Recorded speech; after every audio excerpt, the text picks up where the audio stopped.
Hello అండి, అందరికీ నమస్కారం. ఈరోజు నేను వినిపించబోయే కథ శ్రీ వసుంధర గారు రచించిన ప్రయాణంలో పదనిసలు. నేను సునీత. Welcome to Telugu Kathalokam 2. మన దేశంలో ప్రయాణం, అందులోనూ ముఖ్యంగా రైలు ప్రయాణం ఒక విశేష అనుభూతి. రకరకాల వ్యక్తులు, మనస్తత్వాలు, అనుభవాలు మనకి ప్రయాణాలలో పరిచయం అవుతాయి. జీవితాంతం అసహించుకోవాలనిపించేటంతటి అసహ్యకర వ్యక్తులు, ఇక మీదట క్షణకాలం కూడా విడిచి ఉండలేమనిపించేటంతటి స్నేహపాత్రులు కూడా తటస్థపడుతూ ఉంటారు. స్వార్థం, త్యాగం, నీతి, అవినీతి, మంచి చెడు వగైరా ఎన్నో పరస్పర విరుద్ధ లక్షణాల అనుభవంలోకి వస్తూ ఉంటాయి. దేశంలో ఏ తరహా మనుషులున్నారో, ప్రస్తుతం దేశం ఏ రీతిలో నడుస్తోందో, ప్రభుత్వాన్ని గురించి ప్రజలేమనుకుంటున్నారో, అసలు మన ఆలోచనలు అత్యధిక మెజారిటీ ప్రజల ఆలోచనలకు దగ్గరలో ఉన్నాయా వగైరా అమూల్య ప్రశ్నలకు 2 రోజుల రైలు ప్రయాణం సమాధానం ఇవ్వగలదు. దేశాన్ని గురించిన ఎన్నో వివరాలు తెలుసుకోవాలన్న సరదా రాజారావుకు ఉంది, కానీ ప్రయాణం చేసే ఓపిక మాత్రం అతడికి లేదు. ఆ కారణంగా అతను ఉద్యోగరీత్యా ఎన్నో ప్రయాణాలు చేయవలసి వచ్చినప్పటికీ తప్పించుకున్నాడు. ఏదో వంకపెట్టి ఆ ప్రయాణాన్ని ఇతరులకు అంటగట్టేవాడు.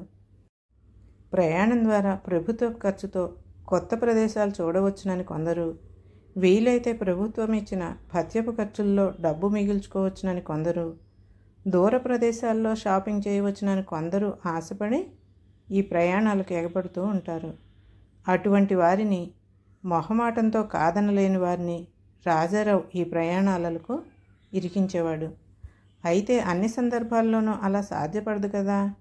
ఒక్కోసారి అతనే స్వయంగా వెళ్ళి తీరవలసిన పరిస్థితులు వస్తూ ఉంటాయి. అటువంటిది ఇటీవల అతనికి వచ్చిన బరోడా ప్రయాణం. బరోడాలోని ఒక సంస్థ రాజారావు పనిచేసే సంస్థకు ఒక పని అప్పచెప్పింది. ఆ పని చేసినందుకు గాను ఆ సంస్థ ఈ సంస్థకు కొంత డబ్బు కూడా చెప్పింది. ఆ పని చేయవలసిన బాధ్యత రాజారావు మీద పడింది. తన బాధ్యతను అతను సక్రమంగానే నిర్వర్తిస్తున్నాడు.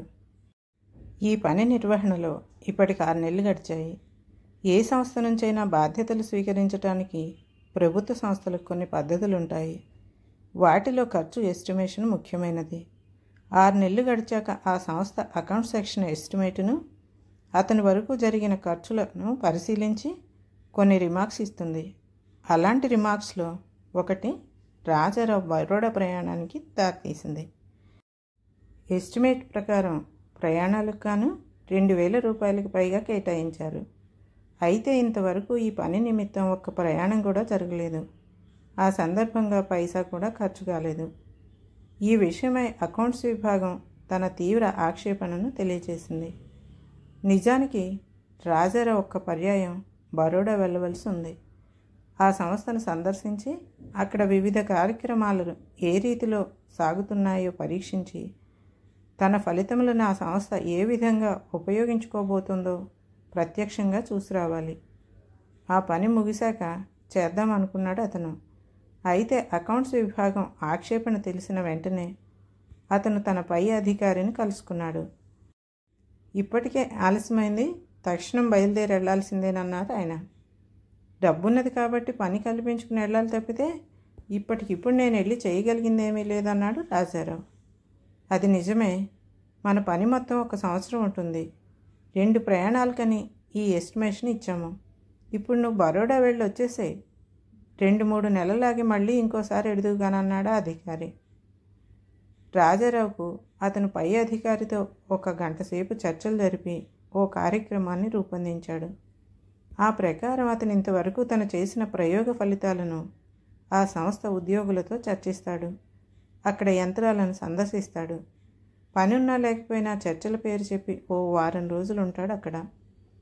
అయితే బరోడా నగరం చాలా దూరాన ఉంది. అది చాలా పెద్ద ప్రయాణం.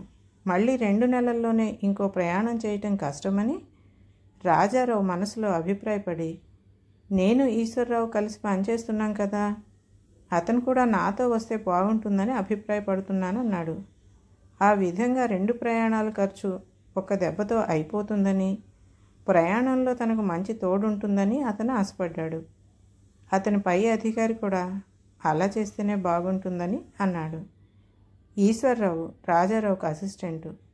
అతనికి కెమిస్ట్రీలో డాక్టరేట్ డిగ్రీ ఉంది.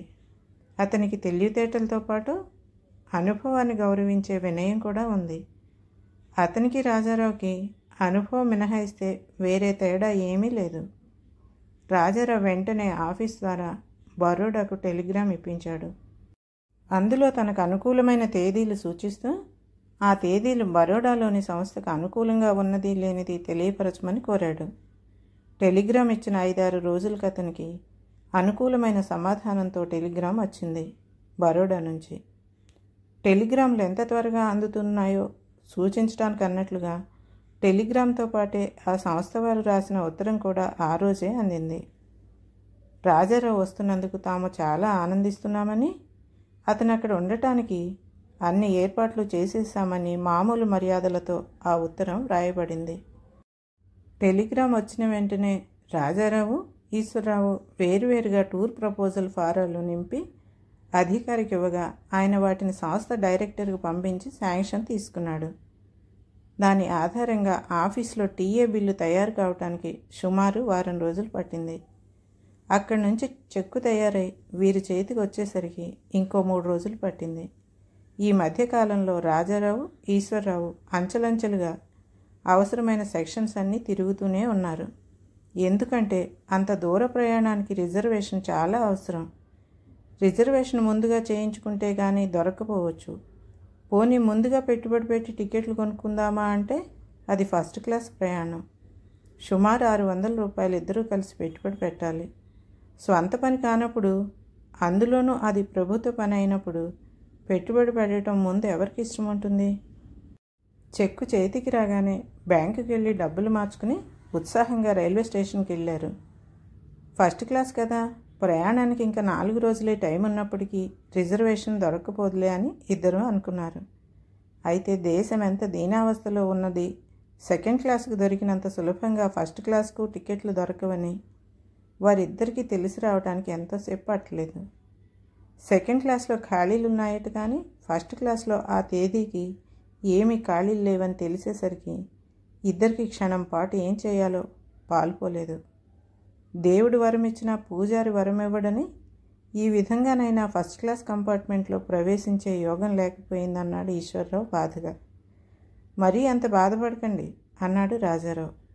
చాలామంది ఇలా టూర్కి వెళ్ళినప్పుడు సెకండ్ క్లాస్లోనే వెళ్తారు. అదేం కర్మ? కర్మ కాదు, ఆఫీస్ మనని రసీదులు అడగదు. హఠాత్తుగా ఈశ్వరరావు ముఖం వెలిగింది. మరి చెప్పారు కాదే అన్నాడు. అతను అప్పటికప్పుడు ఫస్ట్ క్లాస్కి సెకండ్ క్లాస్కి ఉన్న తేడా అంచనా వేసేశాడు. సుమారు 4 రెట్లకు పైగా ఉంది. ప్రభుత్వం ఇచ్చే దారిభత్యం మనకు చాలదు. అందుకని టూరులకు వెళ్ళినప్పుడు ఫస్ట్ క్లాస్లో వెళ్ళొచ్చామంటే చేతి డబ్బులు 100-200 ఖర్చు అవుతాయి. సెకండ్ క్లాస్లో వెళ్ళటం వలన అది కలిసి వస్తుందన్నాడు రాజారావు. అయితే టికెట్స్ బుక్ చేసేస్తానన్నాడు ఈశ్వరరావు. రిజర్వేషన్ అప్లికేషన్ స్లిప్ తీసుకున్నాక ఈశ్వరరావుకి ఇంకో అద్భుతమైన ఐడియా వచ్చేసింది. వాళ్ళు ఉంటున్నది భువనేశ్వర్లో. ఎక్కబోతున్న ట్రైన్ ఈస్ట్ కోస్ట్ ఎక్స్ప్రెస్. అది భువనేశ్వర్ సాయంత్రం 7 గంటల ప్రాంతాలకు వస్తుంది. మద్రాసు తెల్లవారుజామున 4:30కి చేరుకుంటుంది. అక్కడ ఈ ట్రైన్కే ఒక బొంబాయి బోగి తగిలిస్తారు. అందులో రిజర్వేషన్ కనుక సంపాదిస్తే వాల్తేరు నుంచి బొంబాయి వరకు సుఖంగా వెళ్ళిపోవచ్చు. ఈ సరాసరి ప్రయాణ సదుపాయం ఒక్క 2వ తరగతికే ఉంది. ఈశ్వరరావుకు వాల్తేరులో మంచి స్నేహితులు ఉన్నారు. వాళ్లకు టెలిగ్రామ్ ఇస్తే అందులో రిజర్వేషన్ చేసేస్తారు. కాబట్టి ఇప్పుడు టికెట్ వాల్తేరు వరకు తీస్తే చాలని అన్నాడు.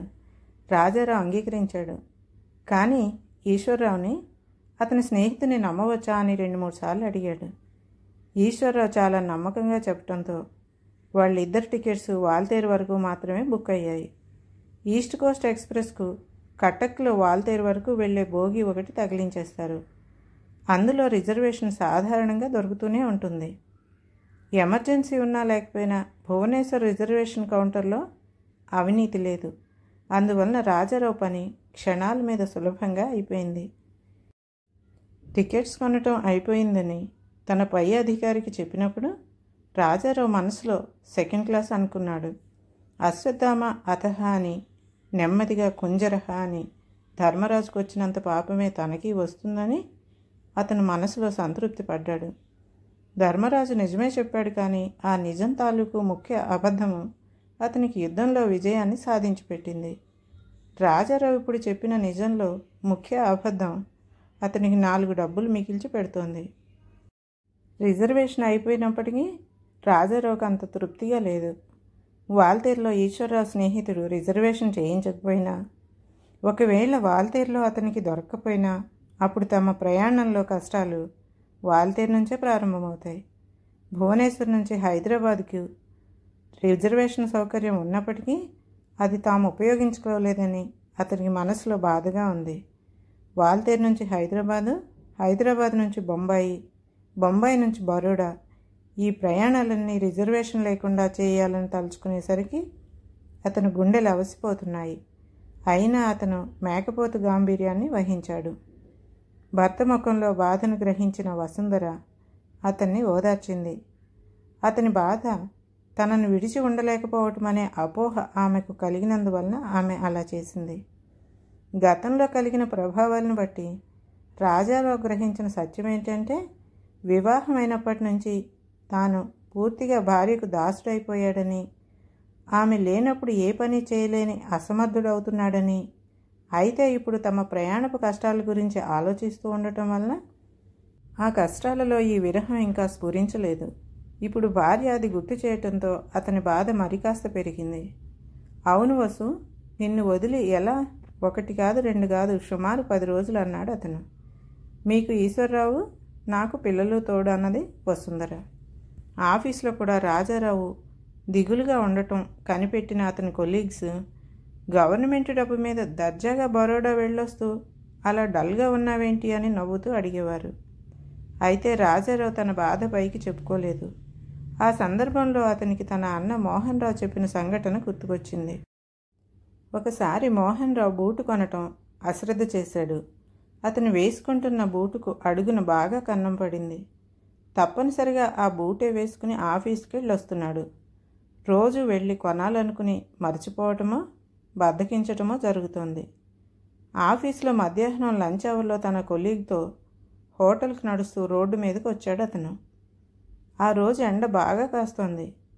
అతని బూటు కన్నం ఎంత పెద్దదయిందంటే మోహన్ రావు కాలు కాలుతోంది కూడా. అదే మాట అతను పైకి అన్నాడు.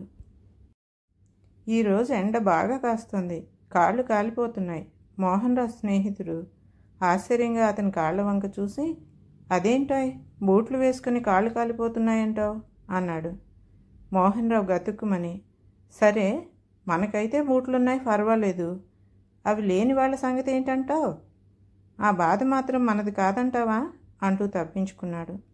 ఈ అనుభవం అతని ఇంటి దగ్గర చెప్పాక భార్య అతన్ని దెబ్బలాడి ఆ రోజే కొత్త బూట్లు కొనిపించింది. భార్య మాటలు విన్న రాజారావు వీలుంటే ఈ పర్యాయం వసుకు చీర కొనాలి అనుకున్నాడు. అయితే అతని నిర్ణయంలో బలం లేదనటానికి చిహ్నంగా మనసులో కూడా వీలుంటే అని మాత్రమే అనుకున్నాడు. బయలుదేరే ముందు రాజారావు ఓసారి అన్నీ చూసుకుని బ్యాగుకు జిప్పు వేయబోతుండగా వసుంధర ఓ మాసపత్రిక తీసుకొచ్చి, మరచిపోయాను, మీరు ఇంకా ఇది చూడనే లేదుగా, కొత్తగా ప్రారంభించిన మాసపత్రిక ఇది, మనకు ప్రారంభ సంచిక పంపారు, అభిప్రాయం రాస్తే బాగుంటుంది అని అది కూడా బ్యాగ్లోకి తోసేసి జిప్పు వేసేసింది. రాజారావు వసుంధర ఇద్దరు కథలు రాస్తారు. అయితే ఒకరు లేకుండా ఒకరు రాయలేరు. ఇద్దరు కలిసి ఉన్నప్పుడే వారు రచనలు చేస్తారు. ఆ విధంగా కూడా ఈ ప్రయాణం రాజారావుకు నష్టదాయకం. ఈ 10 రోజుల్లోనూ అతను కనీసం కొన్ని ₹100 నష్టం జరిగిందని అనుకోవచ్చు. ఇంట్లో పిల్లలున్నారు, ఈశ్వరరావు ఉన్నాడు. రాజారావు పొరపాటును కూడా వసుంధరతో ఏకాంతానికి వెళ్లకుండా చాలా సింపుల్గా వీడ్కోలు పుచ్చుకున్నాడు అతను. ఈశ్వరరావుతో కలిసి ఆఫీస్ కారు ఎక్కారు. కథ సమాప్తం. ప్రయాణంలో పదనిసలు మొదటి భాగం సంపూర్తి. ఈ కథ కనుక మీకు నచ్చినట్లయితే లైక్ చేయండి, షేర్ చేయండి మరియు సబ్స్క్రైబ్ కూడా చేయండి.